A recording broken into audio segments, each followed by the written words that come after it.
Karagdagan sa ating mga balita mga kabomboy sa Pinoy teacher, pinarangalan bilang member of the Most Excellent Order of the British Empire ni King Charles III sa United Kingdom. May exclusive report dyan ang Star of Manila.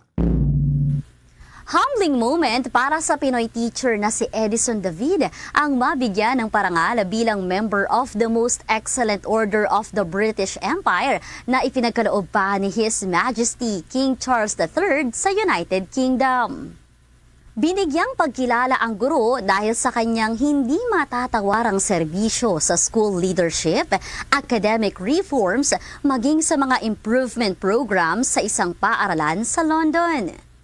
Nagsimula bilang journalist ang guro na si David bago magsimulang magturo at sundan ang yapak ng kanyang ina bilang public teacher sa kanyang bayan sa Tarlac City. Ngayon ay pinamumunuan na nito ang top 2 performing school sa Lambeth, London. Sa pagbabahagi ni David sa Star FM Manila, nasa ibang ibayo man siya ng daigdig, ay dala-dala niya ang Pinoy pride, maging ang motibasyon nito na makapagpabago ng buhay ng bawat estudyante sa pamamagitan ng edukasyon, lalo na ang mga disadvantaged pupils. It's a shared moment of celebration for all of us. It's a powerful reminder that no matter where we come from, our contributions matter. And we can represent our country with excellence and pride on the world stage. Nagbigay naman ito ng payo sa lahat ng kapwa-guro, maging ang mga nais ring tahakin ang larangan ng pagtuturo.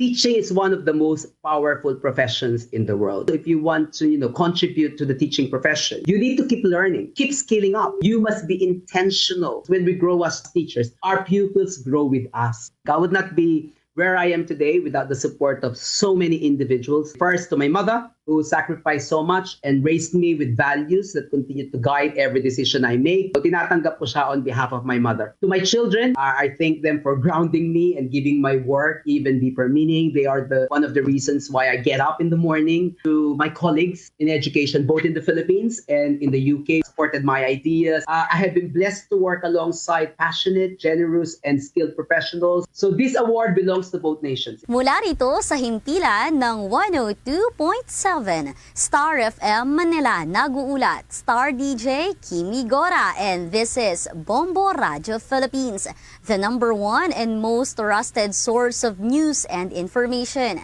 Basta Radyo, Bombo!